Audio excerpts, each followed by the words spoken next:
भविष्यवाणी की इस पढ़ाई में अजीजों मैं आप सबका दिल से एक बार फिर स्वागत करता हूं। उम्मीद कर रहा हूं कि प्रभु के वचन की ये सच्चाइयां आपको ऐसा स्वर्गीय आश्वासन दे रही हैं कि आपका दिल दिन प्रतिदिन प्रभु के आगमन के लिए तैयार होता चला जा रहा है।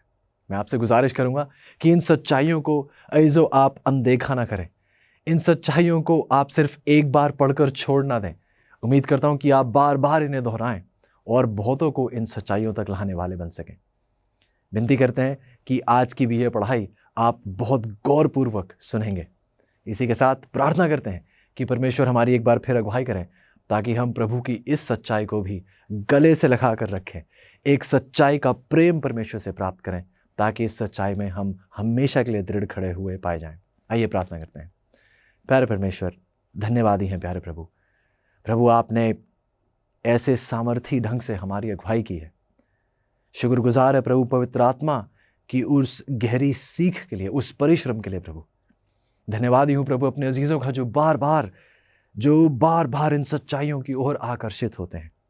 और शुक्रगुजार है प्रभु कि आपने एक और लम्हा दिया है, एक और मौका दिया है कि हम इन सच्चाइयों को और गहराई से जान पाएं। प्रभु विनती है कि ये सच्चाइयाँ, ये रोशनी, ये उजाला हम तक सीमित ना रहे। प्रभु हमें हिम्मत और ताकत दीजिए। प्रभु अपने आप से भरपूर कीजिए प्रभु, ताकि हमारे दिल में दूसरों के प्रति, हमारे अजीजों के प्रति ऐसा प्रेम हो कि हम उन्हें अंधकार में ना रहने दें। जिस रोशनी से हमारा जीवन उजाले से भर गया है प्रभु, हम दूसरों के जीवन में भी इस रोशनी को पहुंचाएं। एक बात है प्रभु, विनती करते हैं कि हमारे दिलों को आप कृपया करके पाक साफ करें, अपनी पवित्र आत्मा से हमें तृप्त करें ताकि हम हमेशा के लिए आपके साथ चलते हुए पाए जाएं। एक बार फिर हमारी अगुवाई कीजिएगा प्रभु जी, ताकि आपका नाम ऊंचा उठाया जाए और किसी का नहीं, क्योंकि ये सब कुछ हम आपके प्यारे बेटे प्रभु यीशु के नाम से मांगते हैं। आमीन, आमीन। एक बार फिर आपका स्वागत है अजीजों। और आज का हमारा शीर्षक है वह दूसरी स्त्री। कहानी हमें ले चलती है उस राजा हेरोदेस के उस महल में। राजा हेरोदेस की पत्नी से आप वाकिफ होंगे, जिसका नाम हेरोदियस था। यकीनन सच्चाई तो ये थी कि यकीनन ये उनकी पत्नी नहीं, ये उनके भाई फिलिपुस की पत्नी थी। और यूहन्ना जिसने प्रभु यीशु को बपतिस्मा दिया था, इससे ये हेरोदियस बहुत नफरत करती थी। वह इसलिए क्योंकि रेगिस्तान में रहने वाले इस प्रचारक ने उस महिला को बताया था कि ये एक व्यभिचारिणी थी, क्योंकि उसने अपने पति फिलिपुस को छोड़कर उसके इस दुष्ट भाई के साथ एक विवाहिक रिश्ते में जुड़ गई थी। अब ये दुष्ट रानी यूहन्ना से बदला लेने के लिए हेरोदेस पर अपने प्रभाव का उपयोग करने का उसने एक निर्णय लिया। सबसे पहले उसने उसे यूहन्ना को कैद करने के लिए राजी कर लिया। और फिर वह तो चाहती थी कि इस यूहन्ना जिसने प्रभु यीशु को बपतिस्मा दिया, वह तो चाहती थी कि इस व्यक्ति का तो वध ही हो जाए, ये खत्म किया जाए। परंतु हेरोदेस ने ऐसा करने से बिल्कुल इनकार कर दिया था, क्योंकि वह जानता था कि यूहन्ना एक सच्चा भविष्यवक्ता था और लोगों के राजनीतिक विरोध से ये हेरोदेस जो है डरता था। सच्चाई ये थी अजीजों की हेरोदेस जानता था, अक्सर उसने शायद यूहन्ना के द्वारा दिए हुए प्रचार को सुना था और वह जानता था कि ये यूहन्ना परमेश्वर का चुना हुआ है। उसे ये एहसास था कि इसके वचनों में सच्चाई थी। उसे डर भी लगता था, वह लगता है क्योंकि वह जानता था कि यूहन्ना हमेशा सच बोलता है। यूहन्ना किसी ओहदे से डरता नहीं, वह केवल परमेश्वर का भय मानता है। और इसलिए वो नहीं चाहता था, उसके दिल में ये इच्छा नहीं थी कि इस व्यक्ति को वह मारे। लेकिन हाँ, इस महिला के दबाव में आकर उसने यूहन्ना को अब कैद में रख दिया था। अंत में हेरोदियस ने एक अचूक योजना विकसित की। उसने हेरोदेस के जन्मदिन पर एक दावत को तैयार किया, उसके साथियों को, उसके मित्रों को, उसके प्रियजनों को इकट्ठा कर लिया वहां और सबको आमंत्रित किया। फिर उसने अपनी खूबसूरत बेटी सलोमी के लिए एक मोहक मनोरम शैली में एक नृत्य करने की व्यवस्था की। हेरोदियस को उम्मीद थी कि यदि हेरोदेस शराब के नशे में इस बेटी को नाचते हुए देखेगा तो वह सलोमी से पूछेगा कि वह अपने अद्भुत नृत्य के लिए क्या इनाम मांगना चाहती है। यह सब कुछ सोचते हुए, ये सारी तैयारियां करते हुए हेरोदियस ने अपनी बेटी सलोमी को उस नृत्य के लिए तैयार किया। ऐसी शर्मिंदगी होती है ये सोचकर भी कि एक माँ अपनी बेटी से ऐसा काम कैसे करवा सकती है। लेकिन फिर भी उन सब पुरुषों के बीच उसने सलोमी को तैयार किया कि वो उन सब के सामने एक बहुत ही अश्लील नाच पेश करे। हमें बताया जाता है कि उसकी भयावह योजना पूरे रूप से काम करी। सलोमी के नृत्य के बाद हेरोदेस ने एक गर्वित शपथ ली। मरकुस की 6:23 में आप इसका वर्णन देख सकते हैं। बाइबल कहती है, उसने शपथ खाई कि मैं अपने आधे राज्य तक जो कुछ तू मुझसे मांगेगी मैं तुझे दूंगा। जैसे ही नशे में धुत मेहमान राजा की उदारता की सराहना करने लगे, वह लड़की जल्द से अपनी मां की ओर भागी और उसने अपनी मां से यह सवाल पूछा। उसने पूछा कि मां, मैं क्या मांगूं? उसने कहा कि यूहन्ना जिसने प्रभु यीशु को बपतिस्मा दिया, ये यूहन्ना बपतिस्मा देने वाले का सिर मुझे एक थाल पर चाहिए। सलोमी वापस लौटी और उसने इस राजा के सामने यह अनुरोध पेश किया। यह सुनकर हेरोदेस दंग रह गया था अजीजों, लेकिन उसके सभी हैरान दोस्त अब उसकी प्रतिक्रिया का इंतजार कर रहे थे, इस डर से कि अगर उसने मना कर दिया तो वह कमजोर दिखाई देगा। घमंड को गले लगाते हुए, ना कि सच्चाई को, ईमानदारी को, उसने घमंड को गले लगाते हुए आदेश दिया और उसी दिन जेल में शक्तिशाली भविष्यद्वक्ता यूहन्ना का सिर काट दिया गया। इसमें यदि आप गौर करें तो यह पहली बार नहीं था कि एक माँ और बेटी के समूह ने परमेश्वर के लोगों को सताने के लिए सरकार का इस्तेमाल किया हो। सच्चाई है अजीजों की, ऐसा बीते कल में हुआ है और ऐसा बहुत जल्द हमारे बीच होने वाला है। इसी गहराई को आज पढ़ने के लिए अजीजों आज हम इस गहरी पढ़ाई में प्रवेश कर रहे हैं। इसी के साथ आज का मुफ्त ऑफर मैं आपके सामने रखना चाहूँगा।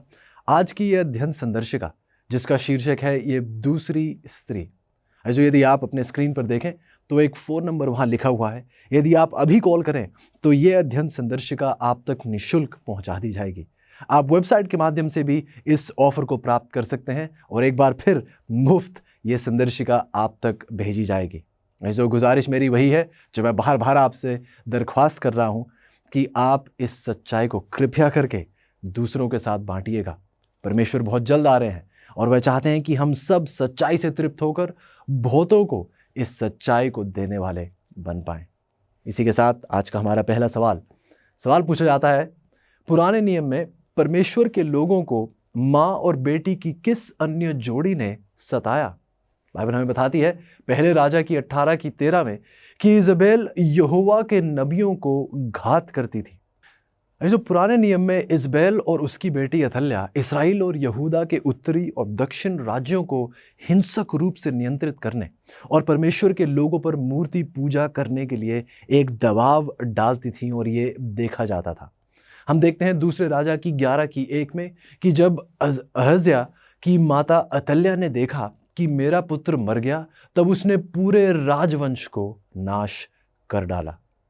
दूसरा सवाल उठता है, प्रकाशित वाक्य के 14 अध्याय में दूसरे स्वर्गदूत का क्या संदेश है? पिछले पाठ में इस 3 स्वर्गदूतीय संदेशों का वर्णन किया था और आइए अब उस दूसरे स्वर्गदूत के संदेश पर ध्यान देते हैं।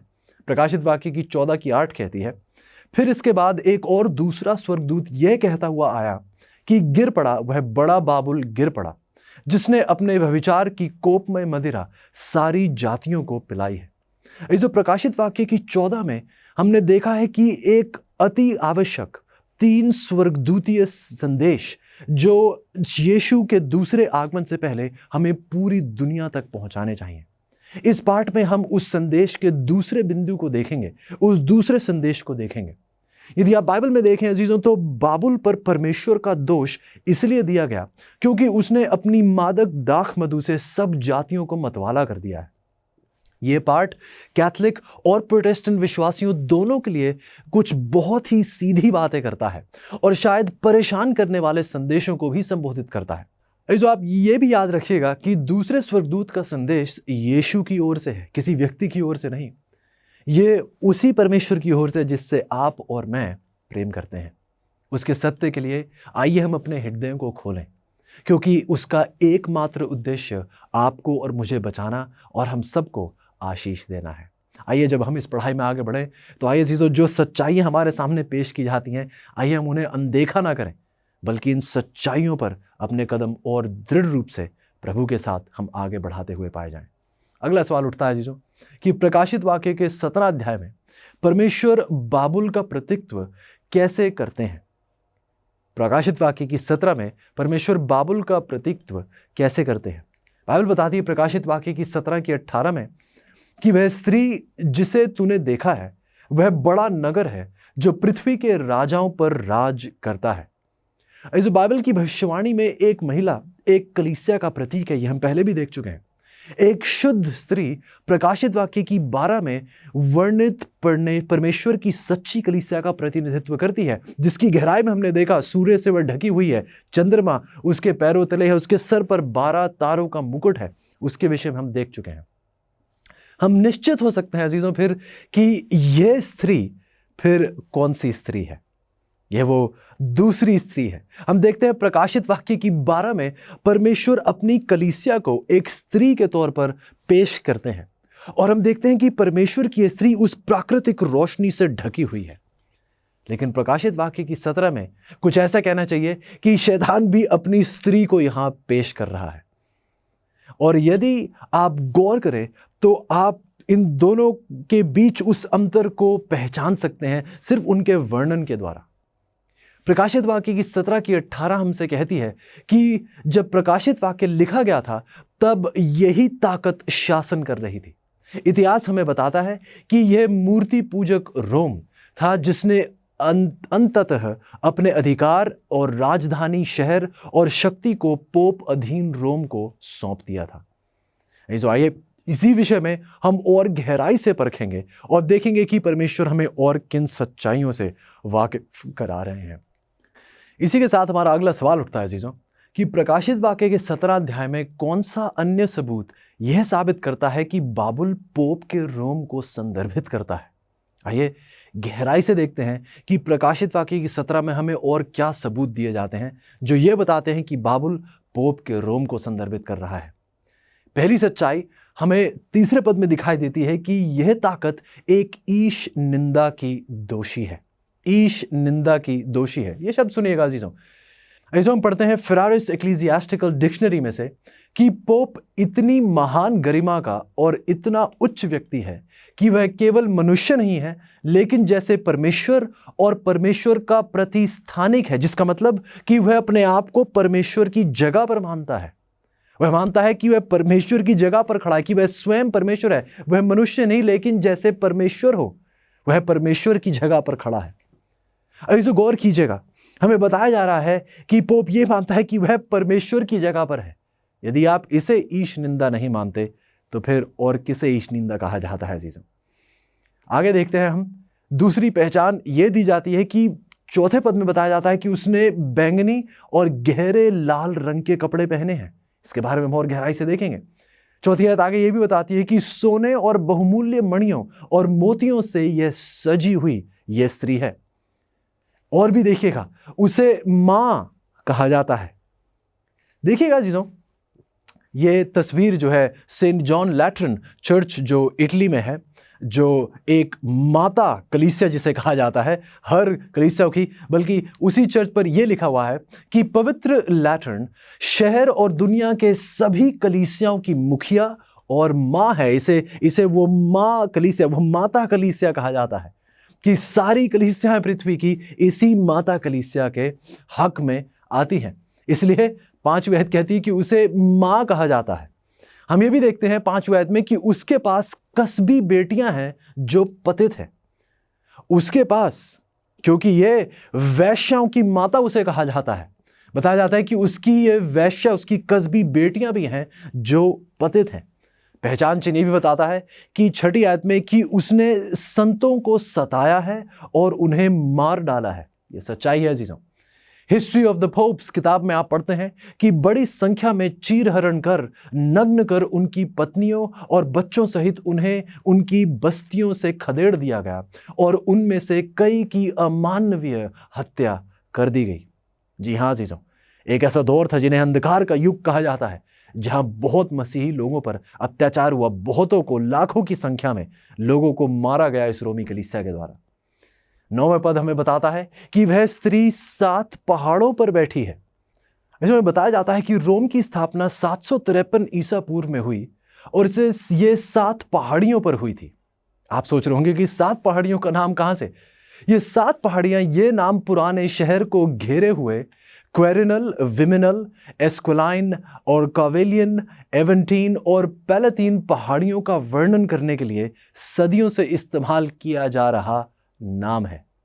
बाइबल स्पष्ट जानकारी हमें दे रही है जिससे हम इस ताकत का पहचान कर सकें। यह स्त्री 18वीं आयत कहती है, यह स्त्री पृथ्वी के राजाओं पर राज्य करती है।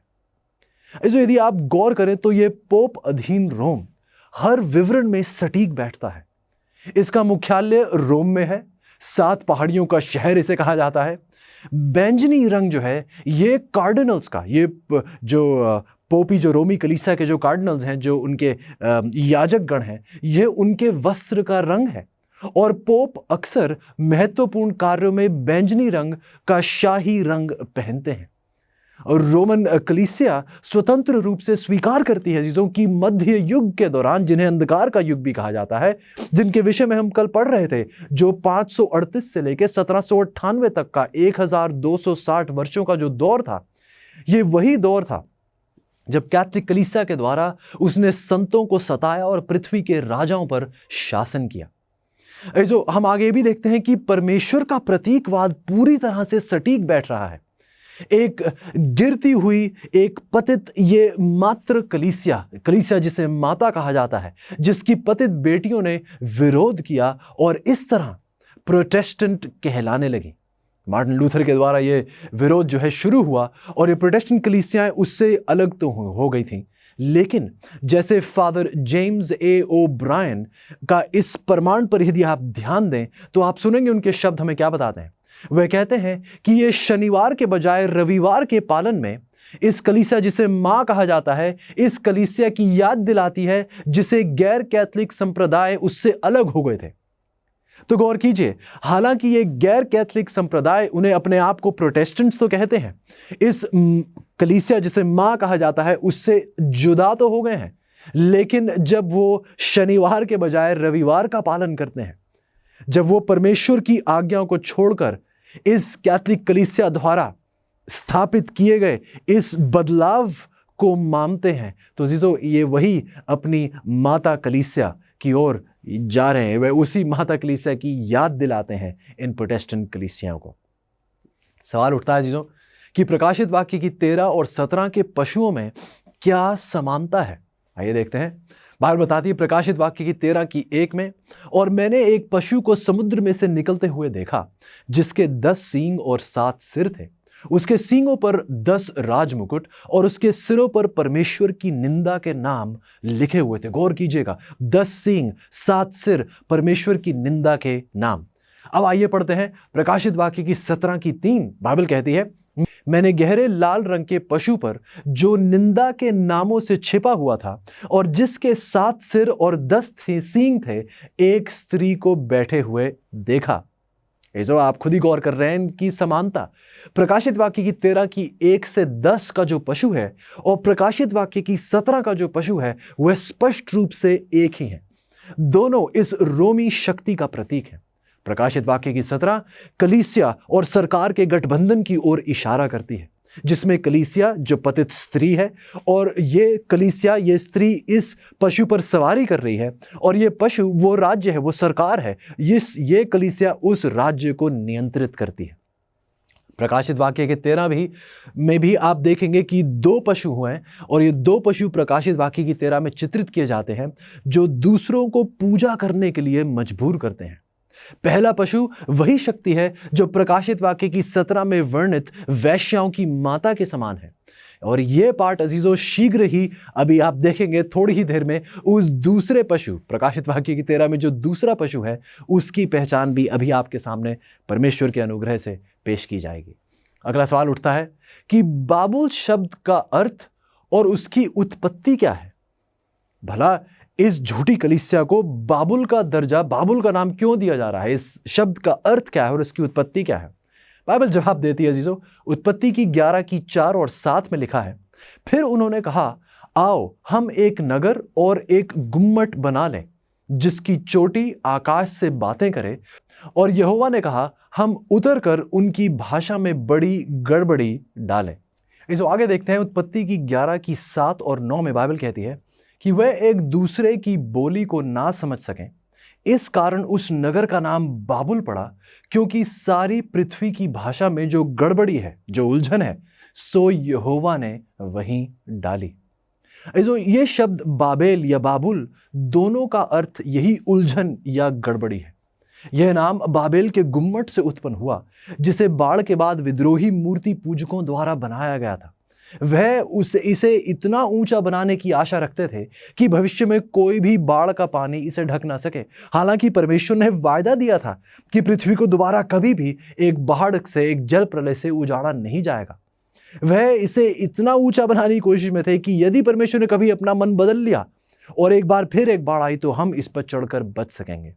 लेकिन परमेश्वर ने उनकी भाषाओं को उलझा दिया। हमने देखा परमेश्वर ने आकर उनकी भाषा में एक गड़बड़ी लाए, जिससे ऐसी अराजकता पैदा हुई कि परियोजना को छोड़ दिया गया और सब वहां से अलग हो गए, क्योंकि वह एक दूसरे की भाषा समझ ही नहीं पा रहे थे। बाबुल बाद में एक मूर्ति पूजक विश्व राज्य के रूप में उभरा, जिसने परमेश्वर के लोगों को सताया। प्रकाशित वाक्य की पुस्तक में बाबुल शब्द एक नकली धार्मिक राज्य को दर्शाता है जीजों, जो परमेश्वर के आत्मिक इस्राएल का शत्रु है। सवाल उठता है, लोगों से बाबुल छोड़ने के लिए आग्रह करने में परमेश्वर बाबुल का कैसे वर्णन करते हैं? गौर से सुनिएगा। प्रकाशित वाक्य की 18:2 में बाइबल कहती है, उसने ऊंचे शब्द से पुकार कर कहा कि गिर गया, बड़ा बाबुल गिर गया है। देखिए, इन शब्दों से बाबुल का वर्णन किया जाता है कि बाबुल गिर गया है, और गौर से सुनिए, यह दुष्ट आत्माओं का निवास हो गया। बाइबल आगे बताती है प्रकाशित वाक्य की 18:2 और 4 में, और हर एक अशुद्ध आत्मा का अड्डा, हे मेरे लोगों, उसमें से निकल आओ कि तुम उसके पापों में भागी ना हो और उसकी विपत्तियों में से कोई तुम पर आ ना पड़े। जो परमेश्वर कहते हैं कि बाबुल गिर पड़ा है और शैतानों और दुष्ट आत्माओं का घर बन गया है। वह चेतावनी देते हैं कि उसके पाप इतने घिनौने हैं कि बाबुल का नाश होना निश्चित है। परमेश्वर के लोगों को जल्द ही जल्द उससे बाहर आ जाना चाहिए, नहीं तो बाबुल की विपत्तियों के साथ वह भी नष्ट हो जाएंगे। आइए हम परमेश्वर की पुकार सुने। सवाल उठता है, यीशु बार बार बाबुल को दुनिया को मदिरा के नशे में डुबो देने का दोषी ठहराते हैं। यह मदिरा क्या है?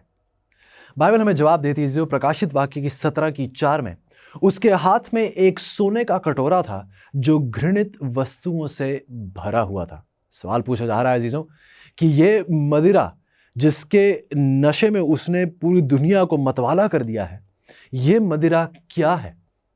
बाइबल में बता रही है उसके हाथ में एक सोने का कटोरा है जो क्या है? घृणित वस्तुओं से भरा हुआ है। आइए देखते हैं चीजों कि ये घृणित वस्तुओं का वर्णन किस प्रकार किया जाता है। यदि आप कैथोलिक विश्वकोश में पढ़ें तो बताया जाता है ये प्याला कैथोलिक कलीसिया के लिए पवित्र बर्तनों में से सबसे महत्वपूर्ण है। यदि आप गौर करें तो परमेश्वर ने जो जानकारी हमें दी है वो पूर्ण रूप से सटीक है और कलीसिया स्वयं स्वीकारती है इन बातों को, और देखा जाता है। और अगर आप हर अंक दर अंक अगर आप परखें तो आप देखेंगे कि जो परमेश्वर ने अपने वचन में सत्य हमें हमारे सामने समर्पित किया है, ऐसो हम देखेंगे कि यह पूर्ण रूप से सच्चा है और विश्वास योग्य है। उदाहरण के तौर पर कैथोलिक कलीसिया मानती है कि 10 आज्ञाएं अनिवार्य नहीं है, कि ये जरूरी नहीं है, ये आज लागू नहीं होती हैं। सच्चाई तो यह है अजीजों कि बाकी हर आज्ञा से हम सब सहमत हैं, बाकी हर आज्ञा सुनना हमें अच्छा लगता है। सिर्फ एक आज्ञा से परेशानी होती है और वो है चौथी आज्ञा, जो 7वें दिन को, उस पवित्र दिन को ऊंचा उठाती है। यदि आप कलीसिया से कहें, यदि आप किसी मसीह से कहें कि यदि 10 आज्ञाएं अब अनिवार्य नहीं है, अब जरूरी नहीं है, अभी लागू नहीं होती, जिसका मतलब यह हो कि आज खून करना अच्छी बात है, आज व्यभिचार करना अच्छी बात है, लेकिन आप कहेंगे कि नहीं, ऐसा बिल्कुल भी नहीं है। परमेश्वर की आज्ञा कहती है कि हमें खून नहीं करना चाहिए। अजीजों, उन्हीं 10 आज्ञाओं में परमेश्वर यह भी कहते हैं कि मेरे उस 7वें दिन को पवित्र मानना, स्मरण रखना, उसे भूलना नहीं। आइए आगे यह भी माना जाता है कलीसिया के द्वारा कि रविवार की पवित्रता, रविवार को पवित्रता दी जाती है। कलीसिया भी मानती है कि गुप्त रूप से स्वर्ग ले जाया जाएगा। यह बाइबल की सच्चाई बिल्कुल ही नहीं है अजीजों। यह भी माना जाता है कि आत्मा की अमरता, तो कलीसिया अजीजों आत्मा की अमरता का वर्णन करती है, और आपने और मैंने गहराई से इन बातों को परखा है कि जो बाइबल बता रही है वो जो कलीसिया मानती है उससे बिल्कुल अलग है। वह ये भी मानते हैं कि नर्क में अनंत पीड़ा है। परमेश्वर को आप प्रेम कैसे कह सकते हैं, यह सोचते हुए कि परमेश्वर लोगों को आग में अनंत काल तक जलते हुए देखेंगे और फिर भी परमेश्वर प्रेम है? ये सच्चाई नहीं है, बाइबल ऐसा नहीं सिखाती है। कलीसिया भी मानती है कि लोग याजक के सम्मुख आकर अपने पापों का अंगीकार कर सकते हैं और इस पृथ्वी पर रहने वाले मनुष्य एक याजक के पास यह ताकत है कि वह दूसरों के पापों को माफ कर सके। बल्कि सच्चाई यह है अजीजों कि कैथोलिक कलीसिया यह भी मानती है कि यदि एक कैथोलिक याजक आपके पापों को माफ करने से इनकार कर दे तो परमेश्वर को उस याजक की आज्ञा का पालन करना पड़ेगा। यदि यह ईश निंदा नहीं है तो क्या है? यह मानना शुरू कर दिया जाए कि एक मनुष्य के पास इतनी ताकत है कि परमेश्वर को उसके प्रति अधीन होना पड़ेगा, यह परमेश्वर की निंदा है। कलीसिया भी मानती है इस नकली बपतिस्मे का, जहां छोटे बच्चों को बपतिस्मा दिया जाता है। जो बपतिस्मा एक व्यक्ति के बाद एक व्यक्ति के द्वारा लिया गया वो निर्णय है कि वह अपना जीवन संपूर्ण रूप से परमेश्वर को समर्पित कर रहा है, वह परमेश्वर के साथ एक वैवाहिक संबंध में जुड़ रहा है।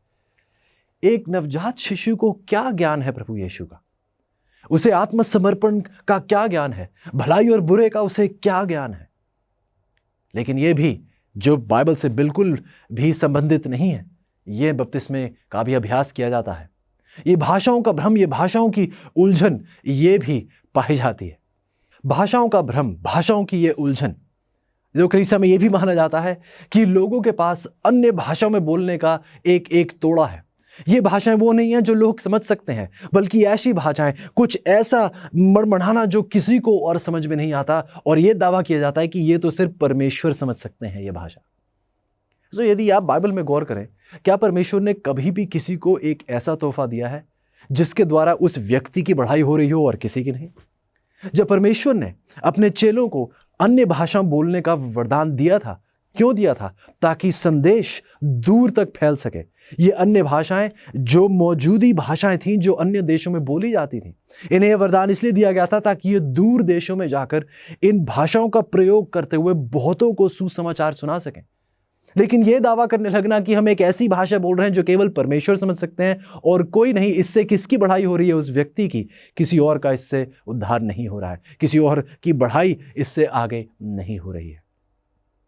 जो दुखद सच्चाई तो यह है कि एक बार बाबुल के संदेशों को स्वीकार कर लेने के बाद एक व्यक्ति आत्मिक रूप से एक नशे से चूर हो जाता है और यह समझने में असमर्थ हो जाता है कि बाइबल वास्तव में क्या कह रही है, क्योंकि ये झूठे सिद्धांत एक व्यक्ति की सच्चाई को समझने की क्षमता को मंद कर देते हैं। इसे परमेश्वर पुकार रहे हैं अपने लोगों को कि वह बाबुल से निकल आए। हमारे टूटे हुए संसार के लिए क्या प्रभु की योजना जानना चाहते हैं? जैसे हम बाइबल की भविष्यवाणी देखते हैं, आप अपनी सबसे बड़ी चुनौतियों के लिए भरोसेमंद हल प्राप्त करना चाहते हैं।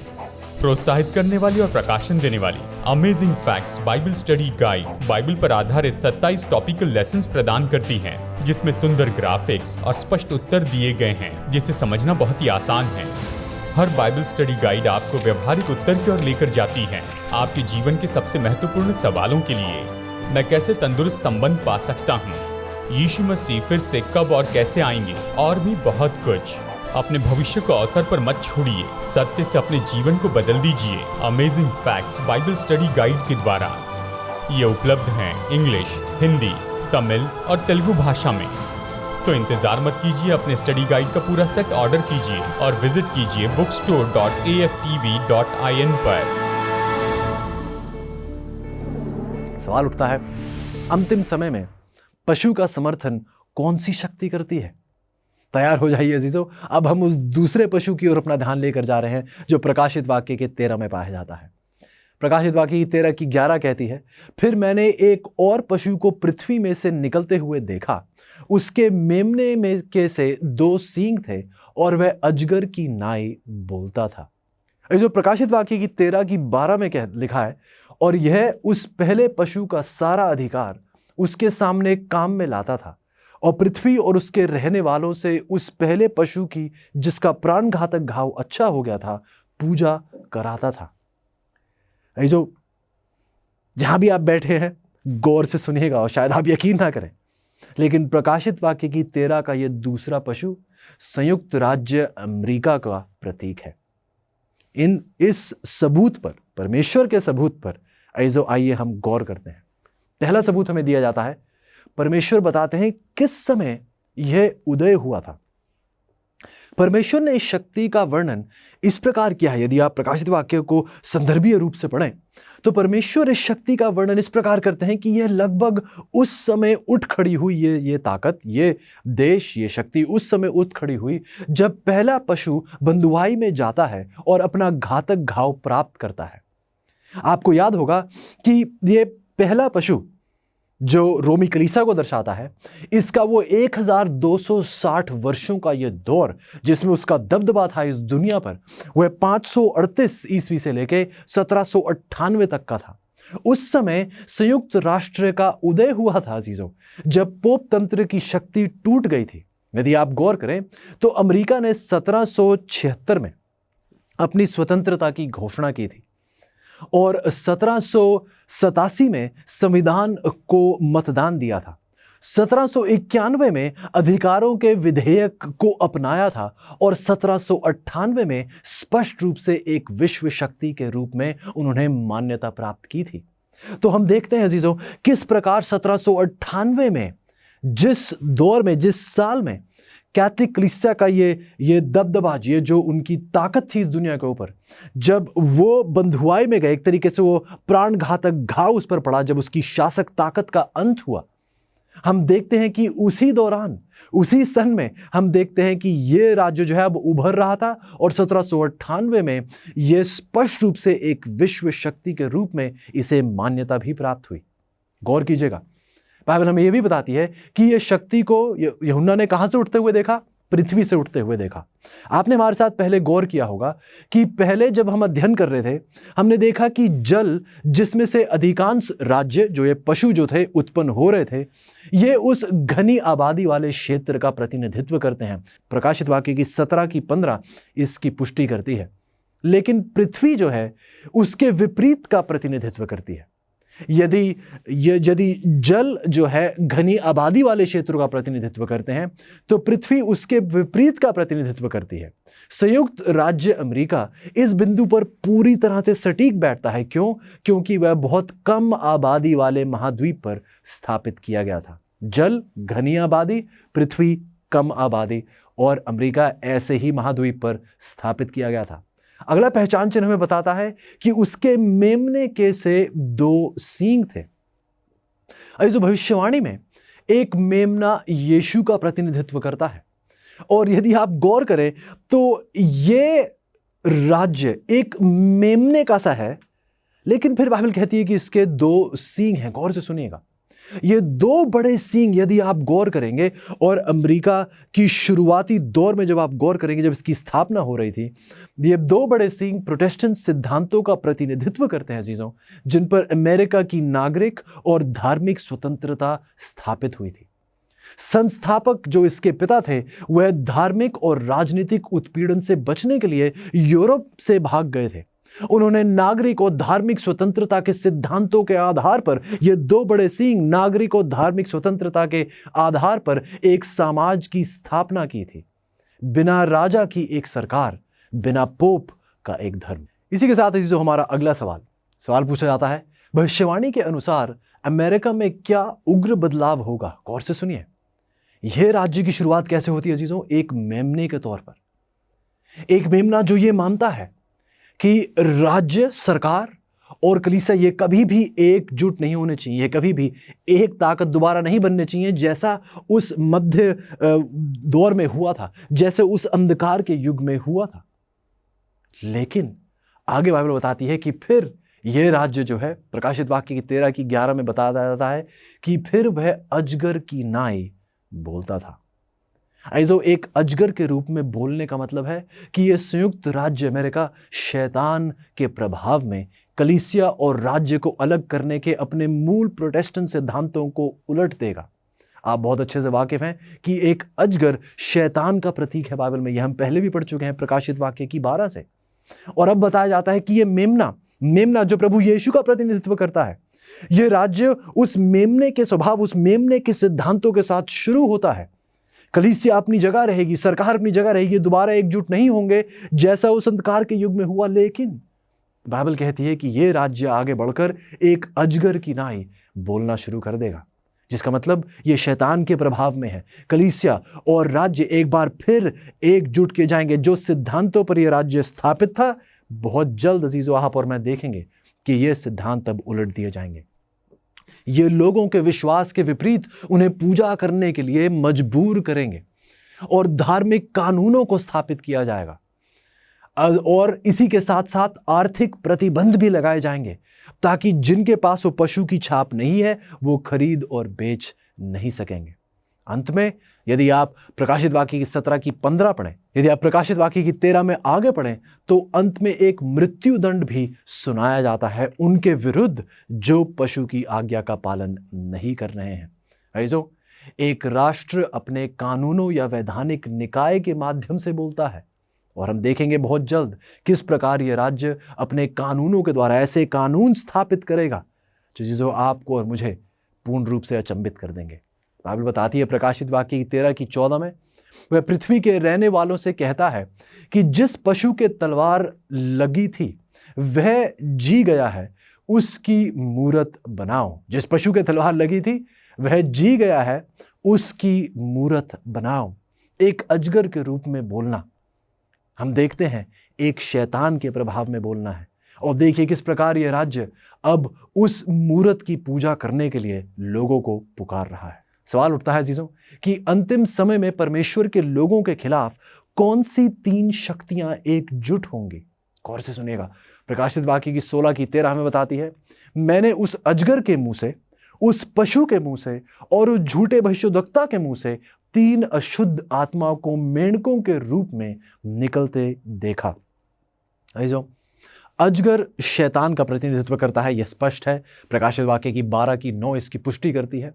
मूर्ति पूजकों धर्मों के माध्यम से यह शैतान काम कर रहा है। प्रकाशित वाक्य की 13 की 1 से 10 पशु पोप तंत्र का प्रतिनिधित्व कर रहा है, जिसका वर्णन यहां किया जाता है। प्रकाशित वाक्य की 16 में झूठा भविष्यद्वक्ता अमेरिका में धर्म त्यागी प्रोटेस्टेंटवाद है। ये उस धर्म त्यागी प्रोटेस्टेंटवाद का वर्णन करता है, वो प्रोटेस्टेंटवाद जिन्होंने परमेश्वर के वचन को बेदखल कर कर रोमी कलीसिया की सच्चाइयों, रोमी कलीसिया की सीख को प्राप्त करना शुरू कर दिया है। ऐसो हम देखते हैं ये शक्ति वही प्रकाशित वाक्य 13 11 की 17 के पशु के समान वो शक्ति है। ये धर्म त्यागी प्रोटेस्टेंटवाद अमेरिका में हम देखते हैं ये मेमने की तरह, जैसा हमने पहले देखा, ये राज्य मेमने की तरह, इसके 2 सींग हैं, लेकिन बाद में ये अजगर के रूप में बोलना शुरू कर देती है। यह ताकत, यह वह शक्ति है जीजों जो बड़े चमत्कार करती है, बाइबल कहती है। और बाइबल यह भी बताती है कि वह बड़े बड़े चिन्ह दिखाती है।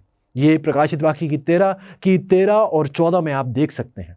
बाइबल यह भी बताती है कि उन चिन्हों के कारण जिन्हें उसे पशु के सामने दिखाने का अधिकार उसे दिया गया था। ऐसो ये सब, यह दूसरा राज्य, यह दूसरी शक्ति प्रकाशित वाक्य की कर रही है। इसी के साथ हमारा दूसरा सवाल उठता है, क्या ये विविधतापूर्ण संगठन कभी भी प्रभावी ढंग से एकजुट होंगे? बाइबल जवाब देती है जीजो प्रकाशित वाक्य की 16 की 14 में कि ये चिन्ह दिखाने वाली दुष्ट आत्माएं हैं जो सारे संसार के राजाओं के पास निकलकर इसलिए जाती हैं कि उन्हें सर्वशक्तिमान परमेश्वर के उस बड़े दिन की लड़ाई के लिए इकट्ठा करें। जी हाँ जीजो, परमेश्वर कहते हैं कि वह एक होंगे। ध्यान दें कि वह धोखा फैलाने और परमेश्वर के लोगों के खिलाफ एक संघ बनाने के लिए अपने काम में यकीनन एकजुट होंगे। हमें दिखाया जाता है जीजों कि अंतिम दौर में परमेश्वर के लोगों के विरुद्ध उठने के लिए ये ताकतें एकजुट होकर परमेश्वर के लोगों पर सताव लाएंगी। ऐसे प्रकाशित वाक्य की 12 की 17 में यदि आप देखें तो सर्वशक्तिमान परमेश्वर के उस बड़े दिन के युद्ध का वर्णन किया जाता है। यह वही घटना है जो अजगर स्त्री की संतान से युद्ध करता है। हम देखेंगे किस प्रकार परमेश्वर के लोगों के विरुद्ध यह युद्ध आ खड़ा होगा। सवाल उठता है जीजों कि अंतिम समय का यह गठबंधन किन प्रभावी विधियों का उपयोग करेगा? बाइबल बताती है प्रकाशित वाक्य की 16 की 14 में, यह चिन्ह दिखाने वाली दुष्ट आत्मा होगी। बाइबल आगे हमें यह भी बताती है प्रकाशित वाक्य की 13 में कि वह बड़े बड़े चिन्ह दिखाता था, यहां तक कि मनुष्यों के सामने स्वर्ग से पृथ्वी पर आग बरसा देता था। बाइबल बताती है प्रकाशित वाक्य 13 की 14 में, और उन चिन्हों के कारण जिन्हें दिखाने का अधिकार उसे दिया गया था, वह पृथ्वी के रहने वालों को इस प्रकार भरमाता था। तो यदि आप गौर करें तो बाइबल बार बार बता रही है कि अंतिम समय का यह गठबंधन शैतानों की आत्माओं द्वारा शक्तिशाली चमत्कार करेगा और लगभग पूरी दुनिया घायल हो जाएगी। प्रकाशित वाक्य की 13 की 3 इस बात की पुष्टि करती है। पूरी की लगभग पूरी दुनिया धोखा खा जाएगी अजीजों। प्रकाशित वाक्य की 18 की 23 ये भी कहती है कि तेरे टोने से सब जातियां भरमाई गई। ये जो बहुत शक्तिशाली चमत्कार हमारे सामने बहुत जल्द पेश किए जाने वाले हैं। सवाल पूछा जाता है कि अंतिम समय के परमेश्वर के लोगों को धोखे से कौन बचाएगा? बाइबल जवाब देती है अजीजों, यदि आप गौर करें यशाया की 8 की 20 में, कि व्यवस्था और चुनौती ही की चर्चा किया करो। यदि वे लोग इस वचनों के अनुसार ना बोले तो निश्चय उनके लिए पौ ना फटेगी। गौर कीजिएगा अजीजों, बहुत अहम सवाल है। अंतिम समय के परमेश्वर के लोगों को धोखे से कौन बचाएगा? ऐसे जिस दौर में हम जी रहे हैं, धोखा खाने से हम कैसे बच सकते हैं? बाइबल हमें बता रही है कि जहां व्यवस्था और चेतावनी की चर्चा आप करें और जहां इन वचनों के अनुसार कोई ना बोले तो निश्चय उनके लिए पौ ना फटेगी, वहां कोई रोशनी नहीं है, वहां कोई उजियाला नहीं है अजीजों, वहां परमेश्वर की मौजूदगी नहीं है। ऐसे परमेश्वर के लोगों को हर बात को बाइबल के अनुसार परखने की आवश्यकता है। वह धोखा नहीं खाएंगे तभी जब वह परमेश्वर के वचन की गहराइयों में पाए जाएंगे। वह धोखा तब नहीं खाएंगे जब उन्होंने परमेश्वर के वचन को अपनी जीवन शैली बना लिया है। ऐसे जब वो वचन को केवल पढ़ते ही नहीं है बल्कि वचन को अपने जीवन में अमल भी करते हैं, वो लोग धोखे से बचाए जाएंगे। वह धोखा नहीं खाएंगे क्योंकि वह चमत्कारों और शिक्षाओं का परीक्षण करेंगे ताकि वह निर्धारित किया जा सके कि वह शैतानों की आत्माओं की ओर से है या फिर ये शिक्षा परमेश्वर की ओर से, ये चमत्कार परमेश्वर की ओर से है। तो फिर अजीजों आज परमेश्वर अपने लोगों को बाबुल से बाहर अपनी शेष कलीसिया की सुरक्षा में बुला रहे हैं। वह कहते हैं कि जो बाबुल में रहेगा उसके पापों में साझेदार होगा और उसकी विपत्तियां प्राप्त करेगा। नूह के दिनों में केवल 8 लोगों ने उस जहाज में प्रवेश किया जो परमेश्वर ने उनके उद्धार के लिए प्रदान किया था, बाकी सब मारे गए। आज वे जहाज के रूप में अपनी शेष कलीसिया प्रदान करते हैं और लाखों लोग प्रवेश कर रहे हैं। और परमेश्वर आज आपको भी आमंत्रित कर रहे हैं अजीजों। परमेश्वर आपको याद दिला रहे हैं कि जो निमंत्रण नूह को दिया था वो निमंत्रण आज आपको भी दिया जा रहा है। परमेश्वर कह रहे हैं उत्पत्ति की 7 की 1 में कि तू अपने सारे घराने समेत जहाज में जा। सवाल है अजीजों कि क्या आप आज उसके निमंत्रण पर हां कहेंगे? ऐसे मैंने पहले भी आपसे बात कही थी कि परमेश्वर ने निमंत्रण नूह और उसके परिवार को दिया था, और सच्चाई ये थी जो कि यह नूह ने तय नहीं किया कि वह कब इस निमंत्रण का जवाब देगा। उसने वो तय नहीं कर सकता था कि मैं 1 साल बाद दूंगा, 1 हफ्ते बाद या 1 महीने बाद। जैसे ही निमंत्रण आया उसे तभी उसका जवाब देना था। बाइबल कहती है उद्धार का दिन आज है अजीजों, पुकार आज आप तक पहुंच रही है, सच्चाई आज आपके सामने पेश की गई है। आइए आप इस निमंत्रण को स्वीकारने में एक पल भर की देरी भी ना करें। ऐसे जो शब्द आपके सामने रखे गए हैं ऐतिहासिक रूप से सच्चे हैं, वचन से ये शब्द सच्चे हैं, और मैं आपसे विनती करूंगा कि आप खुद जाकर इन सच्चाइयों की गहराई से परख कीजिए। जो मैंने कहा है आप जरूरी नहीं है कि आप मेरी बातों को माने, मैं आपको निमंत्रण देता हूं कि आप खुद जाकर इन बातों को गहराई से परखें कि यदि जो बताया गया है, जो बाइबल में लिखा है, क्या यह सच्चा है या नहीं, और आप खुद यह निर्णय लें। परमेश्वर आपको पुकार रहे हैं, पुकार आपको और आपके सारे घराने को दी जा रही है। आइए अजीजों, हम अपने परिवार सहित परमेश्वर की उपस्थिति में आए और हमेशा का जीवन उसके चरणों में बिताने का एक प्रयास करें। क्या आपकी इच्छा है? क्या आज आप उसके निमंत्रण पर हाँ कहेंगे? यदि आपकी इच्छा है तो आइएगा, मेरे साथ प्रार्थना में जुड़ेंगे। प्यारे परमेश्वर, धन्यवादी हैं प्यारे प्रभु, शुक्रगुजार है प्रभु कि आपने एक बार फिर हमारे अंधकार में अपनी सच्चाई का उजाला किया है। प्रभु मैं धन्यवादी हूँ मेरे अजीजों के लिए जो अभी के अभी निर्णय ले रहे हैं, जो अभी के अभी अपने घराने समेत आपके समीप आ रहे हैं और कह रहे हैं कि मैं और मेरा परिवार हमेशा के लिए परमेश्वर का होगा। प्रभु ये सच्चाइयाँ इतनी अहम है प्रभु, हमारी आपसे यह विनती है कि हमें इन सच्चाइयों को गहराई से समझने की ताकत और हिम्मत दें। प्रभु वो समझ, वो बुद्धि दें जो प्रभु हमारे पास नहीं है, ये केवल आपका वरदान है। प्रभु विनती है कि हमारे दिलों को आप पवित्र करें, ताकि प्रभु हमारे बोल में ही नहीं बल्कि हमारी जीवन शैली से दुनिया देखने वाली बन सके कि हम अपने नहीं, हम परमेश्वर के। धन्यवादी हैं प्रभु इस महान आशीष के लिए जो आज आपने हम पर उंडेली है। विनती करते हैं प्रभु कि आप अपनी सच्चाई से हमारे दिलों को तृप्त करें, अपने साथ चलने की हमें एक हिम्मत और सामर्थ्य दें, और प्रभु जी हमें ऐसा प्रेम दें कि हम दुनिया को आपके करीब लाने वाले बन सकें। शुक्रगुजार हैं प्रभु, विनती करते हैं कि आप हमेशा हमेशा तक हमारे साथ ही चलते रहें, क्योंकि ये सब कुछ हम विश्वास और धन्यवादी समेत आपके प्यारे बेटे प्रभु यीशु के नाम से मांगते हैं, आमीन।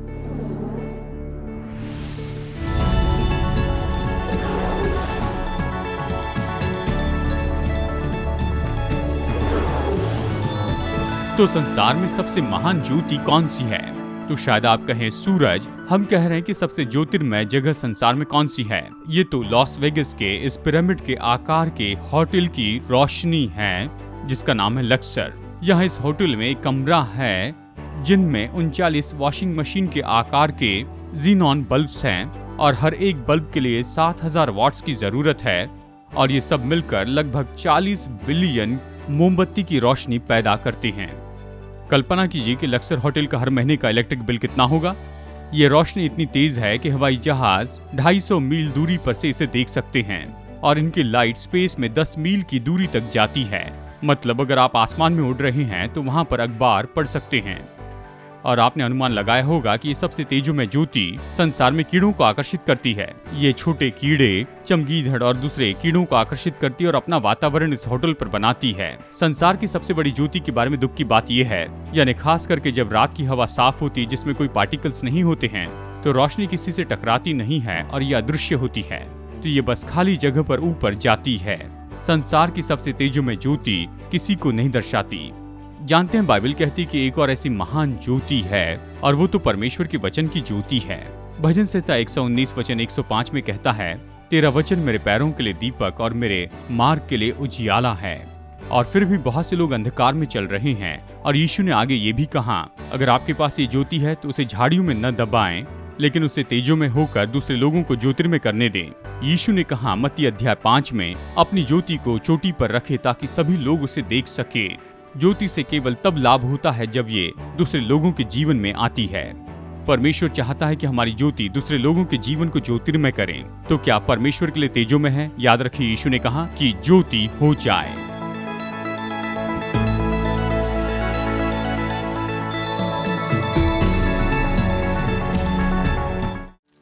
पेड़ सुंदर होते हैं, और क्या यह आश्चर्यजनक नहीं है कि पेड़ बनाने के लिए आवश्यक सब कुछ एक छोटे से बीज के अंदर पाया जा सकता है। आप जी और क्या आश्चर्यजनक है, इस छोटे से QR कोड के अंदर वह सब कुछ है जो आपको आत्मिक रूप से बढ़ने में मदद करने के लिए चाहिए। The amazing facts India link tree, बस इसे स्कैन करें और आप हमारे बाइबल रीडिंग प्लान से जुड़ जाएंगे। हमारी website, YouTube, Facebook, Instagram, share chat और बहुत कुछ, अब आप जुड़े हुए हैं। इस छोटे से QR कोड को स्कैन करें और आज ही बढ़ना शुरू करें।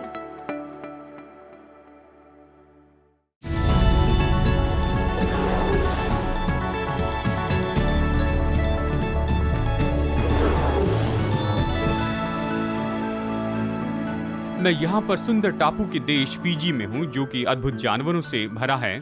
बहुत सी हरियाली है और बहुत उत्तम सीनरी है। यहाँ पर के लोग तो दुनिया में सबसे बेहतर हैं, लेकिन यह हमेशा ऐसे नहीं था। एक समय से नरभक्षी टापू के रूप में जाना जाता था। फिजी योद्धा साउथ पैसिफिक में सबसे बड़े योद्धा थे और उनसे बहुत लोग डरते थे। अभी आप अनुमान लगा सकते हैं कि क्यों इस हथियार का वो उपयोग करते थे कि अपने शत्रु की गर्दन को तोड़ दे। और मिशनरी को मार कर खाने के पहले वो एक दूसरे से युद्ध करते थे और एक दूसरे को खाते थे। अगर आप इस टापू के अलग अलग टूरिस्ट लोकेशन पर जाएं तो वो उनके कांटे के ऐसे रीमेक आपको देंगे जिससे मनुष्य का दिमाग खाया जाता था। सच में एक जनजाति के मुखिया थे, रैटू उड्रे, जो 1800 की सदी में थे। Guinness book of world record में उनका नाम है कि उन्होंने बहुत से लोगों को खाया। वो किसी भी मनुष्य को खाने के बाद में एक पत्थर यहाँ पर फेंकते थे। जिंदगी के अंत में बहुत से पत्थरों का ढेर उन्होंने लगाया। अनुमान लगाया जाता है कि उन्होंने लगभग 900 मनुष्यों को खाया।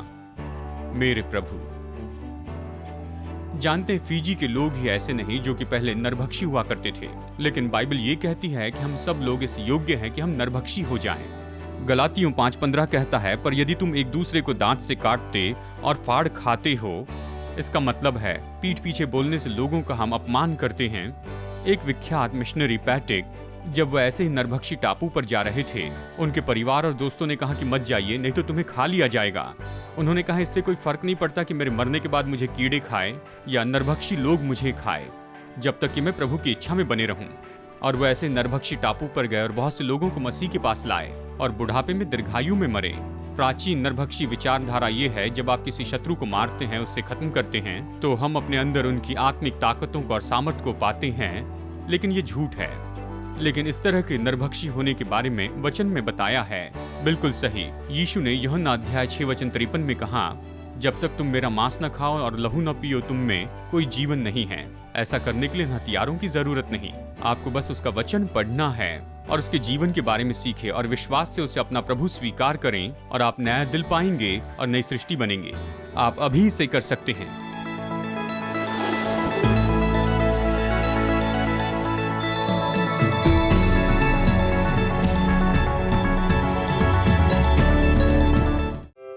पर्याप्त अमेजिंग फैक्ट्स बाइबल अध्ययन नहीं मिल सका? अधिक सच्चाई से भरे कार्यक्रमों का आनंद लेने के लिए आपको अगले सप्ताह तक प्रतीक्षा करने की आवश्यकता नहीं है। Amazing facts India media library AFTV.in पर जाएं। AFTV.in पर आप सीधे अपने कंप्यूटर या मोबाइल यंत्र से कई भाषाओं में वीडियो प्रस्तुतियों के साथ साथ मुद्रित सामग्री का आनंद दिन के 24 घंटे सप्ताह के 7 दिन ले सकते हैं। AFTV.in पर जाएं।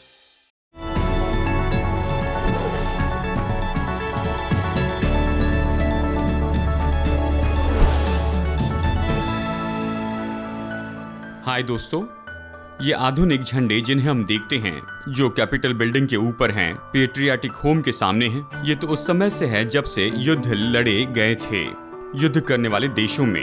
ये बहुत ही सुंदर और बहुत ही अद्भुत आकार के साथ बनाए गए युद्ध भूमि में ऊंचाई पर रहते थे, ताकि युद्ध करने वाले लोग चाहे धुआं हो या फिर गड़बड़ी हो, फिर भी वो ये जान सके कि उनकी सेना तराई में कहाँ है और वो कहाँ पर लड़ रहे हैं। अगर आप अपने शत्रु के झंडे को जीत लेते हैं तो ये बड़े आदर की बात होती थी, और वहीं से ये खेल आया है जिसका नाम है कैप्चर द फ्लैग। युद्ध में बदलाव आते गए हैं। अब ये जो झंडे हैं, ये तो निश्चय ही अलग अलग देशों के बारे में और पहचान के बारे में बताने वाले हैं। आज संसार के अलग अलग देशों के जो झंडे हैं, ये तो बहुत ही अलग हैं और रंग बिरंगे हैं, और इनके हर एक आकार और रंगों का एक खास अर्थ होता है। इन्हें एक दूसरे से पहचानना बहुत आसान होता है। शायद संसार में सबसे दिलचस्प झंडा तो फिलीपीन देश का झंडा है। ये बहुत ही अद्भुत है क्योंकि शांति के समय ये अलग तरह से होता है युद्ध के समय से। शांति के समय में फिलिपिनो झंडा, जो लाल, सफेद, नीला और पीले से बना है, इसमें नीला भाग ऊपर होता है, लेकिन युद्ध के समय इसे पलटा देते हैं और लाल भाग ऊपर आता है, क्योंकि यहाँ पर ये अपने लहू का बलिदान करने के लिए तैयार है कि आजादी बनाए रखें। बिल्कुल इसी तरह से ऐसी एम्बेसी जो दूसरे देश में स्थापित की गई है, वो अपना झंडा लहराते हैं जबकि वो दूसरे देश में होते हैं। विश्वासियों के पास परमेश्वर के प्रेम का झंडा होना चाहिए इस गिरे हुए संसार में। सुलेमान के श्रेष्ठ गीत अध्याय 2:4 में हम पढ़ सकते हैं, उसका झंडा जो मेरे ऊपर फहराता था वो प्रेम था। ये झंडा है जो मसीह लोगों को अद्भुत राज्य के रूप में बताता है इस संसार में। तो दोस्तों, बड़ा सवाल है कि आप अपना झंडा कैसे लहरा रहे हैं।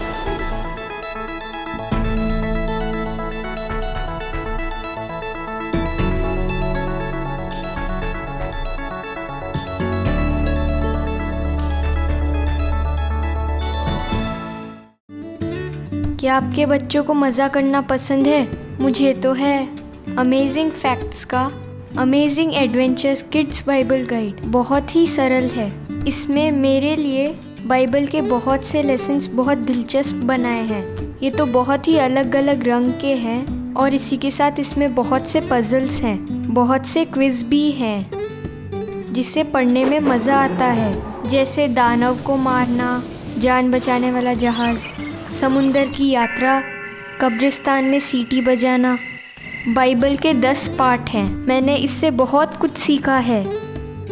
इससे मैंने साहस के बारे में बहुत कुछ सीखा है। मैंने इससे बहुत कुछ सीखा है। इससे ये केवल इंग्लिश में उपलब्ध है। आज ही अपने बच्चों के लिए अमेजिंग फैक्ट्स का ये पूरा सेट मंगाइए। हमसे संपर्क कीजिए।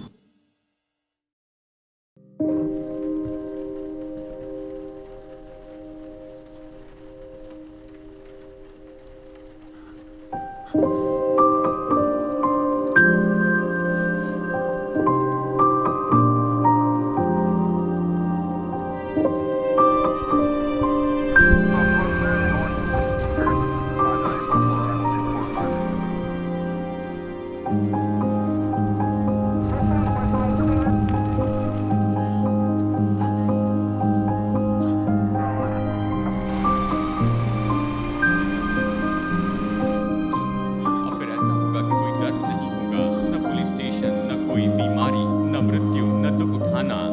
ये तो असली बात है दोस्तों। हमारे संसार का ये दुख तो परमेश्वर की योजना के अनुसार नहीं था। वो सब कुछ अपनी असली योजना में वापस लेकर आएगा। धन्य है जो मन के दीन है, वो स्वर्ग के राज्य के वारिस होंगे। क्योंकि मैं भूखा था और तुमने मुझे खाने के लिए दिया। मेरे इन छोटे से छोटे भाइयों के लिए तुमने जो कुछ भी किया है वो तुमने मेरे लिए किया है।